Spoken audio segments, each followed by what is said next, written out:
Rise and shine, sweet loves, and welcome to Willow's Book Apothecary, where we discover the wisdom and wonder between the pages of great books. Today, I am going to be reading to you a passage from The Art of Loving by Erich Fromm, and it reflects on falling in love versus standing in love. The third error, leading to the assumption that there is nothing to be learned about love, lies in the confusion between the initial experience of falling in love and the permanent state of being in love, or as we might better say, of standing in love. If two people who have been strangers, as all of us are, suddenly let the wall between them break down and feel close, feel one, this moment of oneness is one of the most exhilarating, most exciting experiences in life. It is all the more wonderful and miraculous for persons who have been shut off, isolated, without love. This miracle of sudden intimacy is often facilitated if it is combined with or initiated by sexual attraction and consummation. However, this type of love is by its very nature not lasting. The two persons become well acquainted.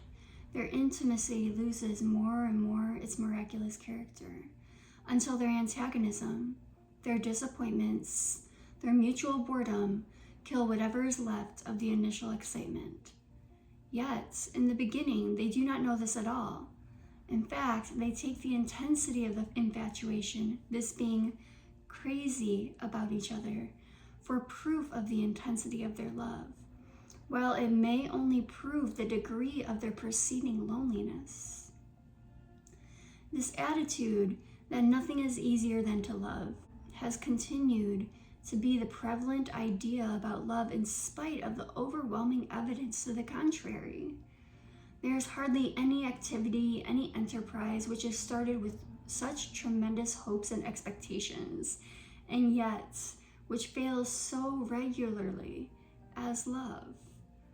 If this were the case with any other activity, people would be eager to know the reasons for the failure and to learn how one could do better, or they would give up the activity. Since the latter is impossible in the case of love, there seems to be only one adequate way to overcome the failure of love: to examine the reasons for this failure and to proceed to study the meaning of love. The first step to take is to become aware that love is an art, just as living is an art. If we want to learn how to love, we must proceed in the same way we have to proceed if we want to learn any other art, say music, painting, carpentry, or the art of medicine or engineering. What are the necessary steps in learning any art?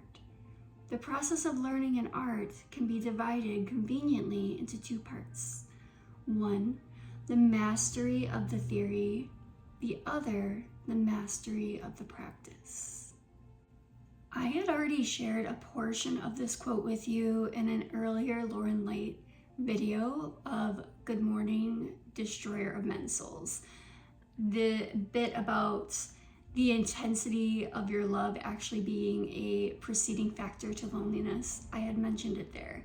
I wanted to go directly to the source, to the root, and she had mentioned Erich Fromm. So I wanted to gain more context for myself and for you around that quote. So I have one question for you today, sweet loves, and it's a very simple one. How can you practice the action of love today? If this passage resonated with you, I would love to hear your thoughts in the comments below. And if you would like more daily literary wisdom, then hit subscribe. I will see you tomorrow.